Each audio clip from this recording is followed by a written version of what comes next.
tuning in. Today I'm going to be demonstrating how I make one of my best-selling masks on my Etsy store. And this particular mask, it's the Realtree pattern.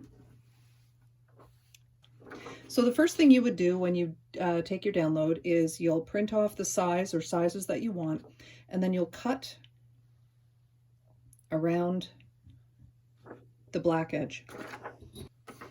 Once you have your shape cut out, you're going to fold along the line, and this is for the liner.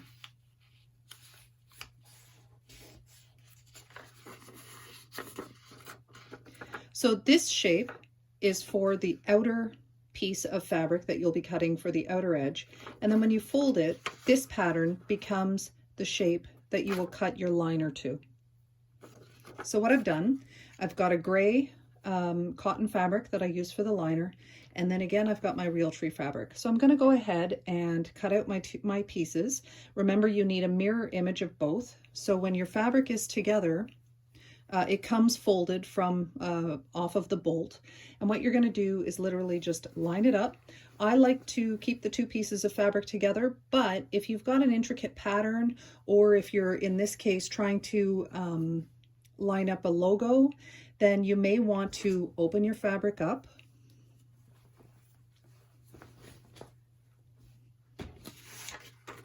Cut out your first piece knowing that you have the logo underneath. Once you get it cut out, you flip the pattern over and cut out your second piece.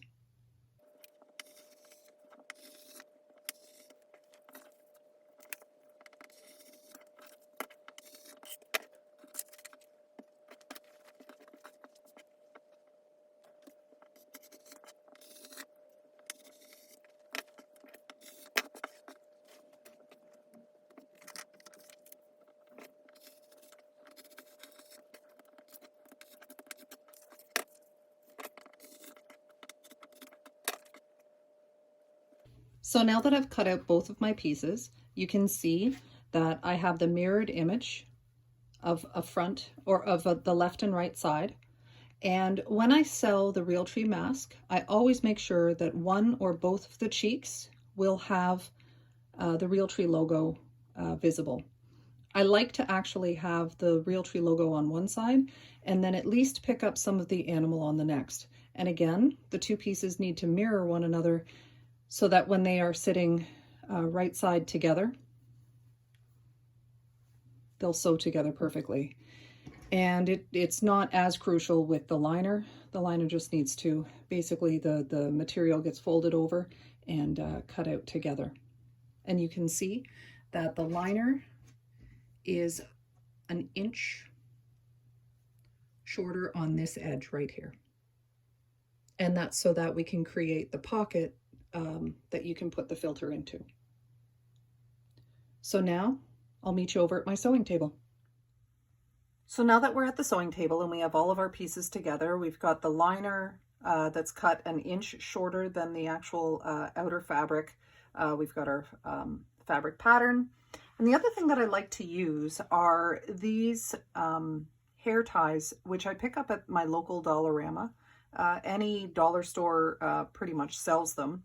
And all they are a continuous loop plastic hair tie. And these are the ones that I like to use. Sometimes they're a little bit too snug, depending on where the placement of people's ears are. So the other thing that I like to use is you can literally, once you've made your mask, if these are too snug, you can literally snip them off.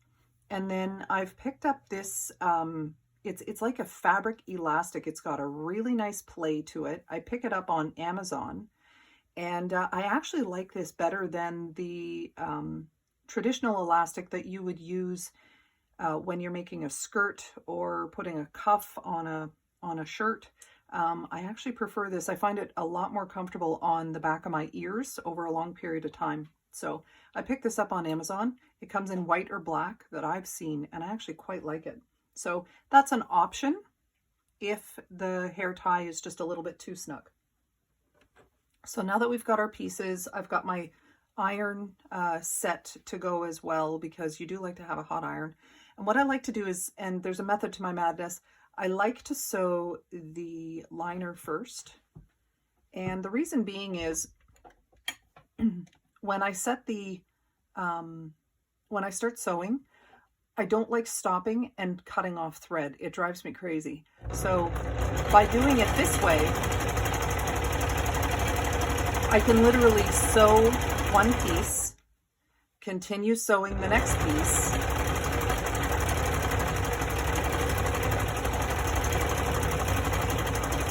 and then I literally snip my liner away from the material, and then I create the edge for my filter pocket. Now you can press this. It's definitely easier to press it. But if you were doing a bunch at a time, you can literally just fold it over and keep going. Now what I do is I flip it over to the zigzag stitch and I finish that edge for the filter piece.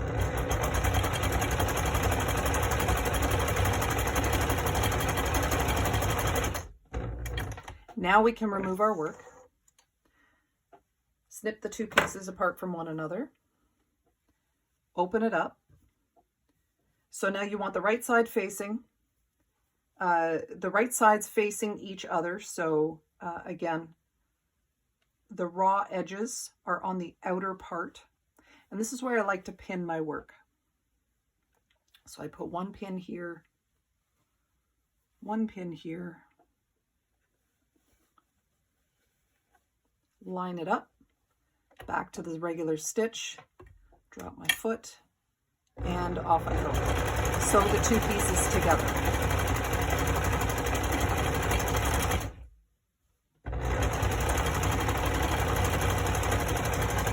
Now, if you were doing quite a few masks all at one time, I would literally just continue sewing all of them together and then remove them at the end. But since I'm just doing the one today, there's no getting away with not cutting the threads off.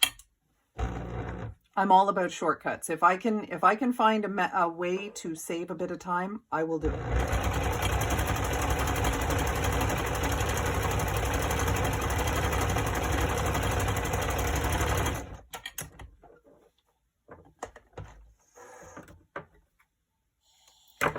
Remove the pins and trim your threads. And now what you do is you turn your mask right side out. Whoops, I've got more thread here. They always come back and haunt me. They just show up when I least expect it, and they drive me crazy actually.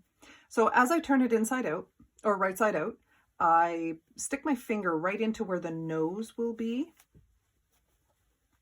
and just kind of give it a little rough shape. Now again, now this is concave. It's rounded to fit your face.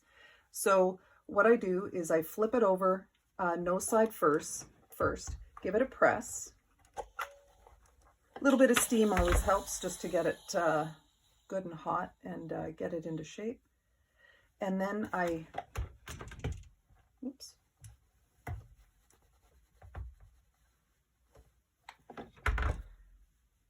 Fix up the shape. You can actually see my cut is a little bit off there. It's not going to matter because we can fold it over when we make the mask.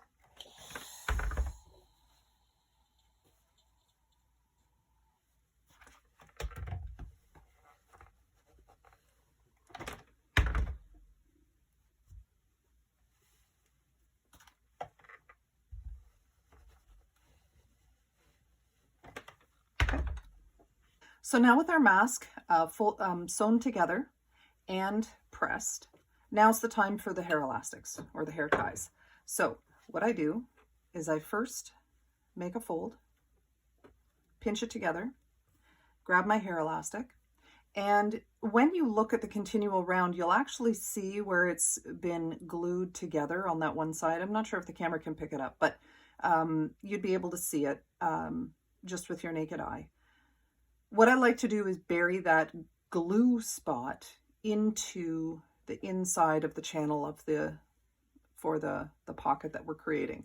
So I fold it over right to the edge of where the filter pocket starts.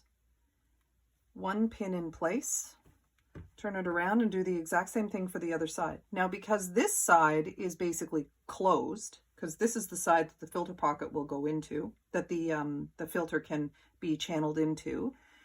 Again, I take my hair elastic, hide the glue side in. You literally fold it over so that it's now covering up this raw edge.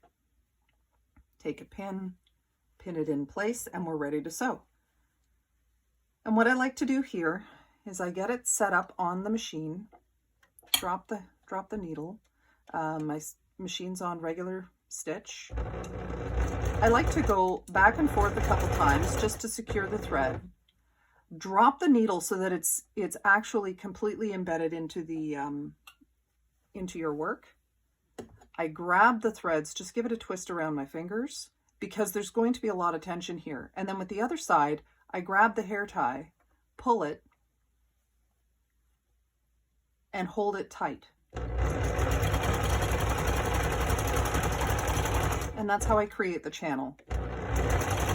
Back and forth a couple times.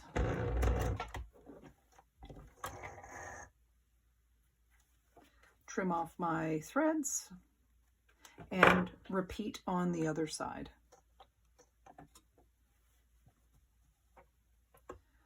Drop the needle, embed the thread, go back and forth a couple times, remove the needle, secure my work because, and the only reason I'm hanging on to the thread on this side is because I'm putting tension on the needle. And as soon as I let it go, as soon as that needle pops up, it's actually going to pull because of the tension. But if I've got a hold of it on this side, it can't go anywhere.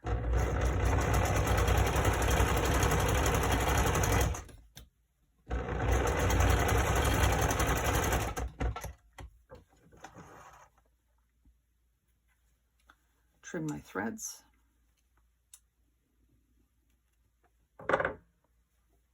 And what I like to do is I fold it in half. I give a little tug on the hair ties. Again, it's kind of a quality control check. I give a little tug just to make sure that they don't come apart because sometimes they are faulty. You can also check them before you sew them in, obviously. Usually you can see if there's any damage to the hair tie, you can see it before you get to this stage.